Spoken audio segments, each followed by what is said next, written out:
Cara, pra você ver como é que são as coisas, né? Nando Moura foi embora, ele se ausentou, né? Agora só tá postando os conteúdos dele no Instagram. E aí você pensa, o canal vai ficar sem pauta, né? Porque a pauta acompanhava o Nando Moura, não sei o que. De certa forma, parando pra pensar um pouquinho, poderia até ser, mas, né? O Brasil não para, o mundo não para e nós temos outras notícias pra comentar, nós temos outras coisas pra poder trazer, né? Nós podemos criar nossa própria pauta, então eu fiquei pensando o que eu posso comentar no canal hoje, o que eu posso falar, o que eu posso fazer, enfim. Nós temos uma notícia hoje que no cenário internacional que abalou o mundo inteiro. O ditador da Nicarágua, né, o cara lá que está no poder desde 2007, né, manipulando a eleição, fazendo a maracutaia toda. Inclusive na última eleição que teve em 2020, olha só, a última eleição que teve no país foi em 2021, tá? 2021. E nessa eleição já teve polêmica né, que o cara tava massacrando a oposição, que criminalizou dissidência, ou seja, o cara não pode sair do partido em que ele tá, porque se sair é crime, não sei o que. E aí agora ele chegou em público com aquela voz de, como diria o próprio Nando, né, vamos dizer, com aquela voz de pinto murcho. O cara foi falar, não vai ter mais eleições no país. Por quê? Porque agora esses dissidentes, esses opositores, esses bandidos não vão tomar o poder. Sabe, com aquela vozinha de pinto murcho, ele foi lá e foi, beleza. Eu poderia comentar sobre isso, né? Que é uma tristeza que você tenha ditaduras, tipo a ditadura chavista lá na Venezuela. É triste que você tenha ditaduras assim na como um país como Nicarágua, como a Coreia do Norte. É triste, cara, é muito triste que, sabe, em um mundo onde você tem avanços tecnológicos maravilhosos, tipo a inteligência artificial, você ainda olhe tipo pro outro lado e veja que tem países que estão tão atrasados, tão amarrados, tão limitados por um regime de governo que simplesmente visa escravizar. E é irônico que você tem que este governo aí, ele aparentemente, né, olhando um pouco para a história da Nicarágua, aparentemente ele surgiu, me corrija se eu estiver errado, mas surgiu derrubando uma outra ditadura. É uma ditadura que veio para substituir a outra. Que coisa maravilhosa, hein? Mas eu poderia comentar sobre isso, eu poderia comentar sobre a guerra dos Estados Unidos e do Irã, que estourou agora, está em guerra total aparentemente, né? Os Estados Unidos agora estão atacando o Irã sem parar. São, tipo assim, hoje é o que? É o 11º dia de ataque ininterrupto, né? Os Estados Unidos não tá mais dando folga, não tá mais dando brecha pro Irã e tá tacando bomba, tacando tudo lá, sabe? E o Irã ameaçando, falando assim, se os Estados Unidos não pararem com esse negócio aí, a gente vai soltar tudo que é drone, né? E eu não duvido, né? O Irã, ele tá numa guerra numa guerra suicida, né? Ele não liga, o governo do Irã, ele não liga pro que acontece pro próprio povo, com o próprio povo. E o próprio povo também parece que não liga pro que acontece, porque assim, depois de meses que o Ali Khamenei estava morto, né, que o Ali Khamenei morreu, meses depois você teve o enterro que lotou as ruas, né, no Ali Khamenei, dentro de um caixão, ou um caixão que representa o corpo dele. Não sei se o corpo do Khamenei estava dentro daquele caixão, se faço a menor ideia. Mas você tem apoiadores, né, pessoas que admiram o cara lotando as ruas e prometendo vingança, falando que vão assassinar o Trump, falando que vão fazer isso e aquilo. E assim, é de impressionar a tenacidade dos iranianos, cara. Isso aí eu aplaudo eles. Eu falo, realmente, cara, é de se impressionar essa tenacidade, porque vocês são um povo que sofre pra caramba, não só nas mãos desse regime dos ayatolás, Mas vocês são um povo que sofre pra caramba, sabe, nas mãos da guerra. Vocês estão sofrendo bombardeio atrás de bombardeio atrás de bombardeio, e ainda assim vocês encontram forças para apoiar um cara para apoiar uma dinastia, né, para apoiar um regime de governo que te escraviza, basicamente. Então, assim, tem que ser muito, no mínimo muito doido, mas também tem que ter uma casca muito grossa para poder bancar esse tipo de coisa. Então, no mínimo, eu aplaudo os caras pela tenacidade, mas, né, enfim. Mas uma coisa que eu tô querendo comentar mesmo, que uma notícia que eu vi agora, e que não poderia passar batido sem um comentário, não poderia, que é justamente todo o cenário do Renan Santos, do Ronaldo Caiado e do Ciro Gomes. Ciro Gomes, o cara que era o rosto do PDT, um cara que era considerado de centro-esquerda, um cara que eu lembro que nas eleições de 2018 todo mundo ao meu redor, né, todos os meus amigos de escola e de faculdade, né, de escola, né, que eu tive herança dos meus amigos de escola e os meus amigos de faculdade que eu tava conhecendo e tal. Eles falavam, não, o Ciro Gomes é bom, o Ciro Gomes é inteligente, eu vou votar no Ciro Gomes e não sei o que e tal, né, pra fazer oposição ao Bolsonaro, aquele cara de direita e não sei o que.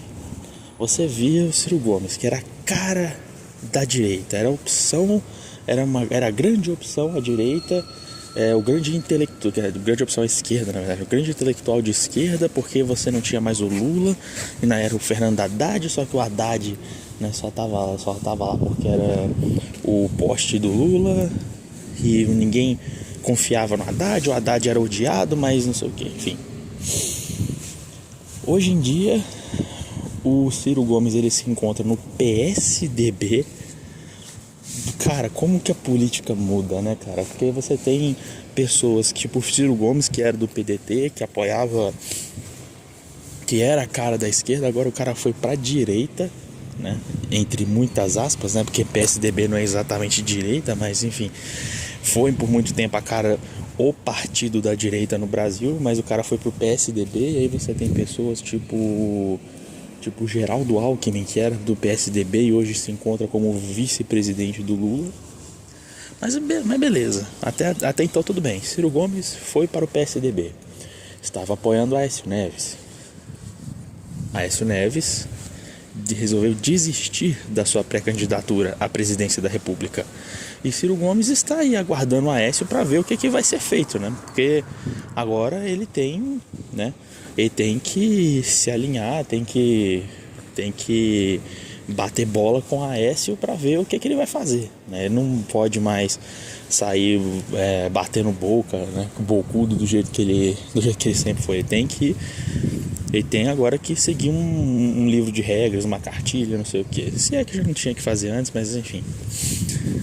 O ponto é, enquanto ele não decide o que fazer com o Aécio Neves, ele deu duas opções, deu dois nomes para a presidência da República. Ele citou Ronaldo Caiado, que assim, é um nome já consolidado, é um macaco velho na política, o cara é assim, tão antigo na política quanto, sei lá, o cara fez carreira na política basicamente.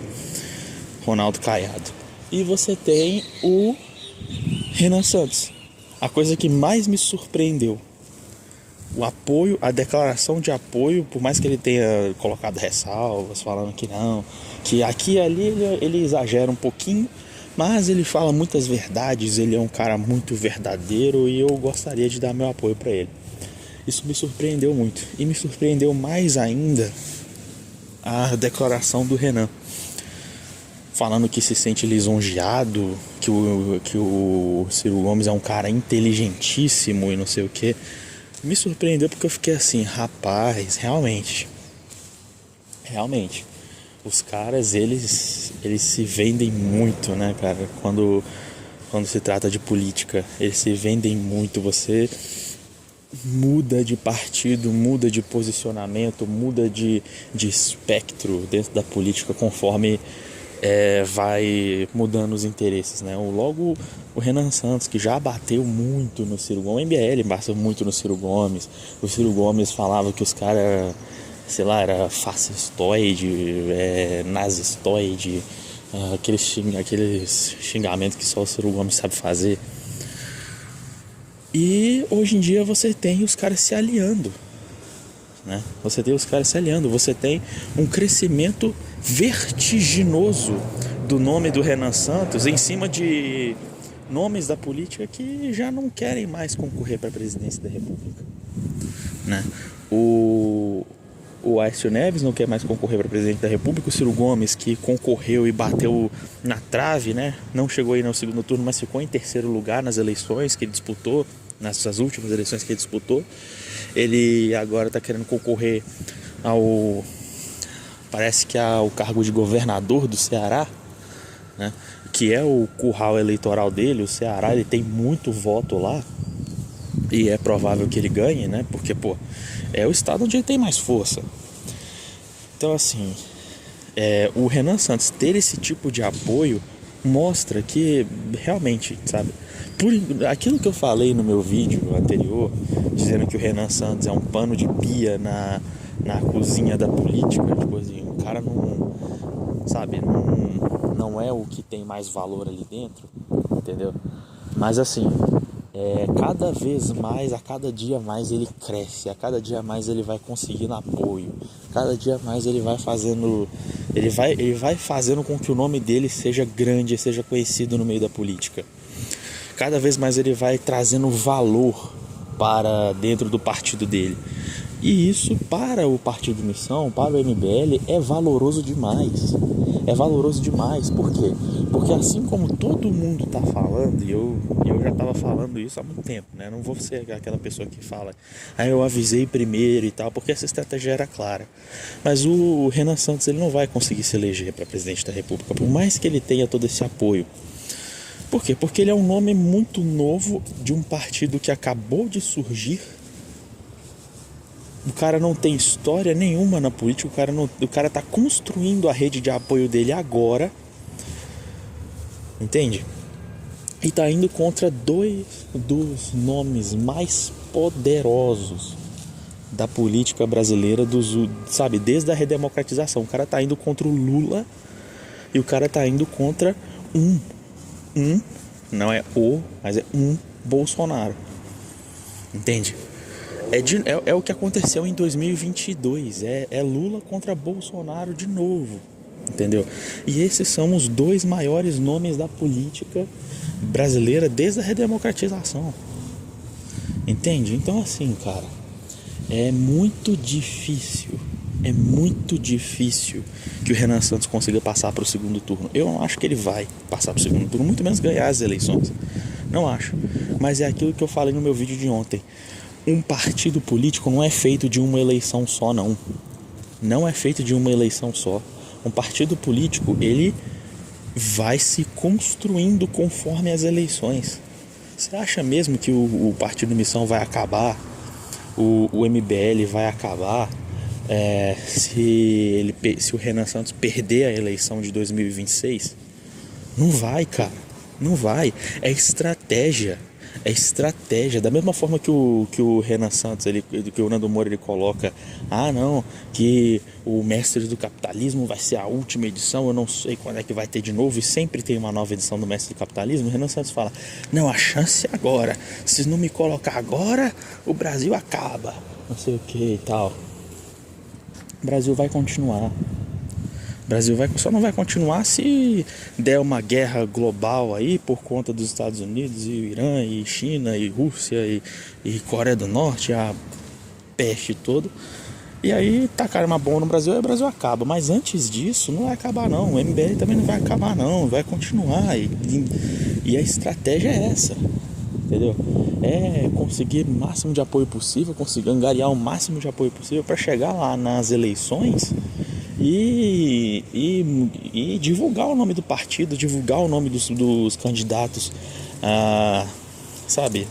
de divulgar o nome dos candidatos menores, divulgar o nome das pessoas pro legislativo, entendeu? Divulgar o nome de algumas pessoas pro executivo, como é o caso do Marcelo Brigadeiro, mas que eu acho também que não vai ganhar, entendeu? Mas é para construir a base de apoio dos caras.